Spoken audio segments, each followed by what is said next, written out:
Greetings, Gotham and YouTube. The Scarecrow has finally returned at long last to answer the much-awaited Ask Crane. Currently, I am reporting from some outpost of Pam's because she needed me to tend to her plants. Unfortunately, she couldn't get a hold of Harley because she's off making whoopee cushion sounds with the Joker.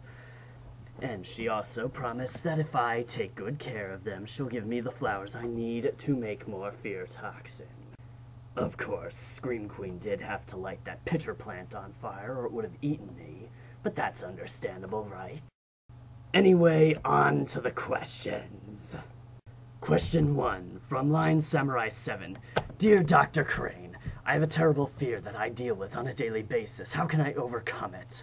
Or at least deal with on a normal level without freaking out? My fear is seeing blood.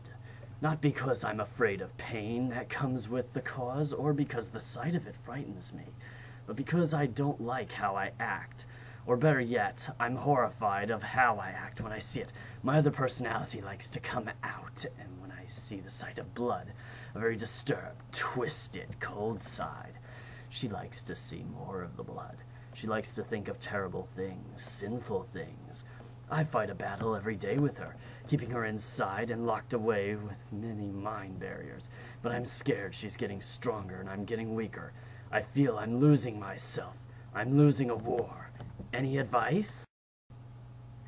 A very interesting ordeal, to say the least, my dear. So, you have a darker side that responds to the sight of blood in the opposite sense. Well, my dear, I would say you must find more productive ways to direct this darker side if you feel you have no means of holding her back anymore. You see, I faced a similar dilemma growing up under constant abuse. I had another side of me, not a split personality, mind you, more an idealized sense of self. It later found form in the Scarecrow, a symbol of fear and poverty. If you can identify people who delight in causing your pain and fear, you need only release the beast around them and allow her to make examples of those who dare harm you. With her bloodthirst satisfied, she shall grow more and more at ease and allow you more leeway, as well as a more concrete time she'd surface, ensuring she will not come out at more inopportune moments, like when you accidentally cut your finger with a carving knife, while preparing Thanksgiving dinner with relatives, and therefore granting you more control in the long run. Next question from Celatellas. Oh, how cute. A palindrome. Is that a sorting hat? No, it was a sorting hat.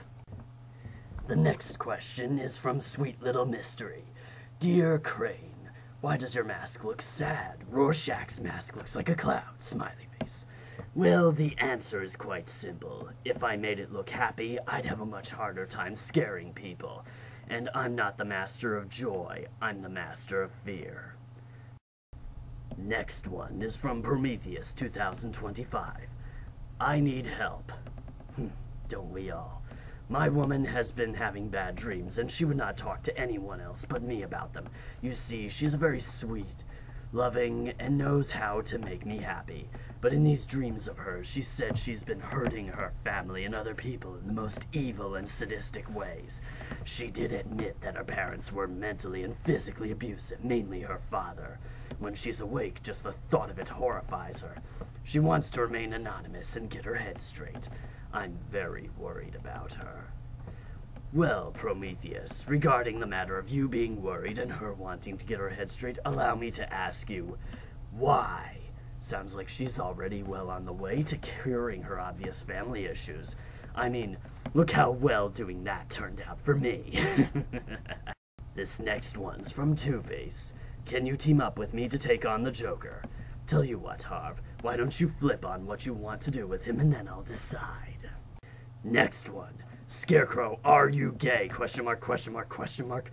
No, I'm not, but here's a few that are, so that you'll get it right next time for future reference.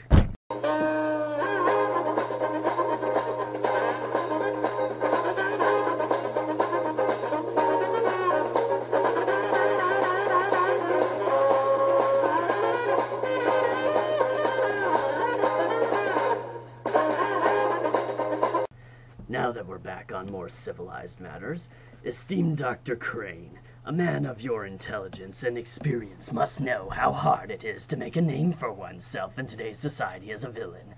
I'm not talking about throwing on an old Halloween costume and knocking over a few banks. Any idiot with some time to kill could do that. I'm talking about becoming an actual villain, feared and respected by all for your cunning, skill, and evil deeds. As someone who's been in the business for quite some time, I was wondering if you had any advice on achieving such a goal. Any feedback would be most appreciated. Respectfully yours, Super Kim 111. Well, for starters, Super Kim, I would choose a more intimidating name than the one you've got. I'm just saying. Now here we have two from 666 Superstar. Dear Jonathan, over the years you've had some interesting adventures with different villains in the DC universe. Which villain do you like or respect the most and why? And no, you cannot pick yourself. Damn it! I know you hate everyone, but try to pick the one you hate the least, Kay? And there are many lovely ladies in the DC universe, from Wonder Woman to Poison Ivy. My final question is, are there any that you wouldn't want to gas and actually take out on a nice date? Who do I hate the least? I'd say the ones that don't think beating up on me and the other Gotham rogues is a surefire way to get respect as a Gotham criminal. Seriously, if you want to really earn our respect, go 2 rounds at the bat and actually win. Are we referring to if they aren't all fawning over Batman? I suppose I can imagine a nice night out, me watching the full moon hanging over Gotham City while my date screams hysterically from all the fear toxin I've injected into her system. Well, I suppose I could look up that phobia woman who's constantly messing with the Teen Titans and show her who the real master of fear is. Flower of Scotland asks, what scares you? I'm gonna have to go with Joker strip dancing in Arkham's cafeteria again. Now every time Born That Way plays on the radio, I just want to vomit. And now the last one. Hey Crane, have you ever viewed yourself as a Revenge of the Nerds type of character because of what you do? Love, your buddy 7. Well, sometimes, but I've always felt the nerds in question in that film didn't go far enough. Now, if it were me, I'd have filled that sorority with fear gas and slashed apart all those high and mighty sisters with a butcher knife while they're running around suffering their worst nightmares. Then I'd do the same to the fraternity, except with a chainsaw, bigger prey and all.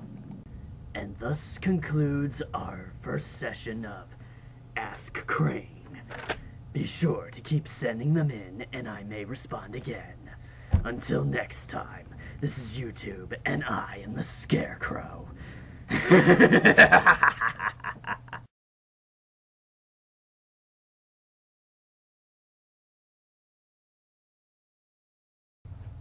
Yes, Pam, your pitcher plant is fine.